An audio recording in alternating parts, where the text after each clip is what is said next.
Hey guys, it's Teacher Dad. So today I'm going to try to help you with troubleshooting a three-way switch. And so maybe you have had to replace a switch that's gone bad, or something has happened and you're going to be installing a three-way switch. So I'm going to try to give you a couple of tips today as to how to troubleshoot that. So stay tuned and we'll see if we can help you out here.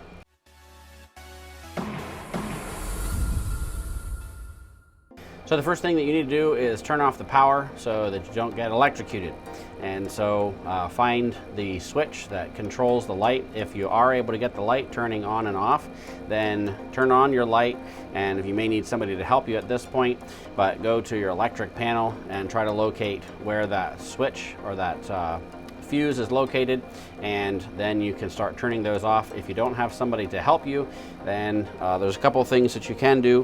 One of them is you can find one of these non-contact type of sensors, and you'll see that they are equipped with a device that beeps. So if you're in a place that's quiet enough, you can potentially use one of these to stick it in where the power is coming to, and then start flipping on and off if you're in another location, and be able to hear when that beeping shuts off if you can't see the light itself. So now that you have gotten all of your wires removed, now you're going to want to turn your power back on, and the next thing you're going to do is you're going to want to identify which of the wires is actually your hot wire feed coming in from the electric panel.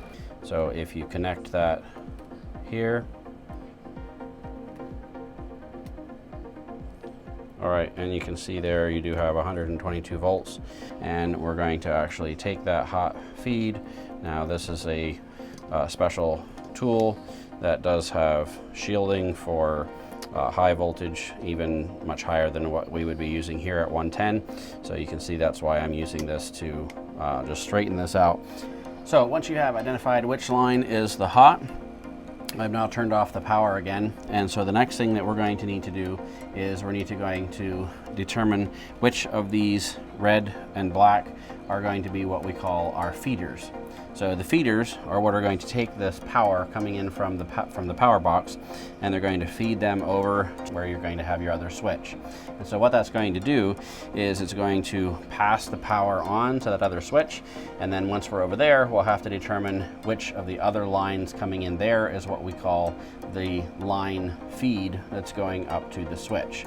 And so we'll determine that using a special device here called a continuity detector. Now, if you don't have one of those continuity detectors, then you might have to go either a little bit more of a process of elimination and trying to identify which of those is transferring over there. But if you want to skip ahead to that part in the video, you can look down at the bottom and I'll show you a methodology once you have identified which is your hot, how you can look to try to discover what's going on with your feeders without having one of these continuity devices. So now what you can see here is that I've taken the red and the black wire that are not the hot feed coming into this line, and I've wired them together. So now we'll go over to the other switch and we'll be able to find out which of these two lines are actually coming into this box over here. Now this reader has what we call Openline, and what happens when you have it on this setting, when you touch the two together, it will give you a continuity reading. Basically what that means is it will tell you when you have something that creates a loop in the sequence. So that means that if you take one of these and you touch it onto the red wire here, then you're connected. As long as this is wired through into the other switch, then you're connected to that red wire which is on the other side. Now, if you touch to this black wire here, you get a ringing and a continuity reading. If you touch to this black wire here, okay, you see you get nothing. You touch to the ground wire here, you get nothing. So now what that tells us is that these two wires here, these are the same wires that are coming from the switch on the other side. So this tells us that these wires are our two feeder wires. So if you look at the three-way switch, you're going to see your two colored screws brass colored screws, and then you're going to see the darker colored screw. So what happens is your common, this is where you want to put your hot feed coming in on the other switch, and this is also where you want to put your line out or the feed out switch that's on this particular line. You can also go ahead and connect the ground at this time if you want, and then that's all ready to go.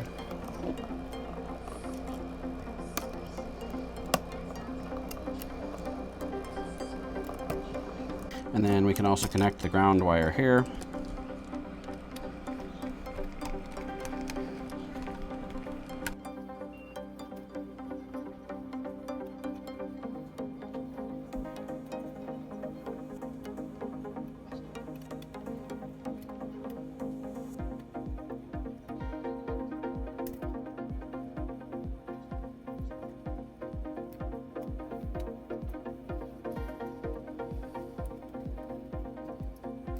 So once you have connected your hot back to the dark colored wire on this switch and your line out on the other switch, as we just described, then you can connect your two feeders. It doesn't matter which side they go on. The red can go on one side, the black can go on the other, or they can be reversed on this side. It doesn't matter. Same thing on the other switch. You can take those two wires and you can put them on either side. Now these are going to be going on both of the gold wires that are located one on either side. So now that you have it wired up, you should be able to turn the light on or off from either of the switches. So light on,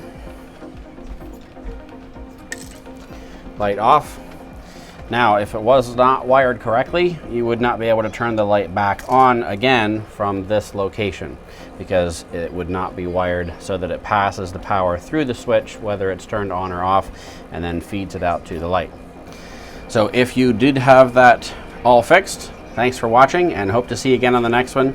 If you didn't get yours fixed yet because you're waiting for the next section here. So if you do not have a continuity tester, now what you need to work on is finding out which of these is your feeder lines and which one down on the other end is your lead line. And again, if you don't have that continuity tester, it can be just a little bit of a process of elimination, but you can still get it fixed. It just takes a couple more steps. So what you want to do is you want to attach the lines here for your hot to the dark colored screw, and attach your other red and your other black to the two copper colored screws. That way this switch is wired correctly, and now all you have to do on the other end is try to identify which of those lines is the correct sequence so that you can get your switch fixed. As I said, it will take a couple extra steps, but you can get it fixed using that same method. Your red line, you attach it to one of the copper screws on this side. You take the other one of your blacks, attach it to the other copper screw on this side, and attach the other black to your black screw. So now if you have it wired correctly, you can test by turning your switches on and off. So you can see that we turn the switch here, there is no light that comes on. If we go back here, we turn this switch on, we see the light comes on. Now we can go up here, see that the light turns off, but now if we go back here again, we flip this, we see that we've lost our connection. So you know that by that wiring sequence, that one of your black wires up here is going to the wrong wire.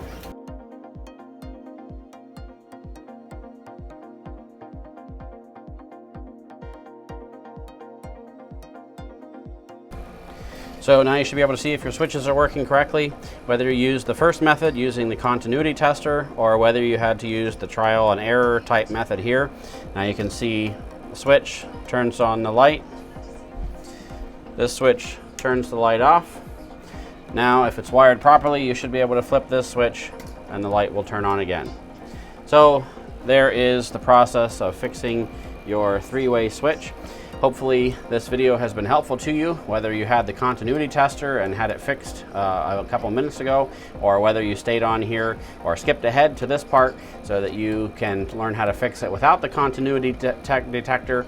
Hopefully this video has been helpful to you, and we'll catch you again on the next one.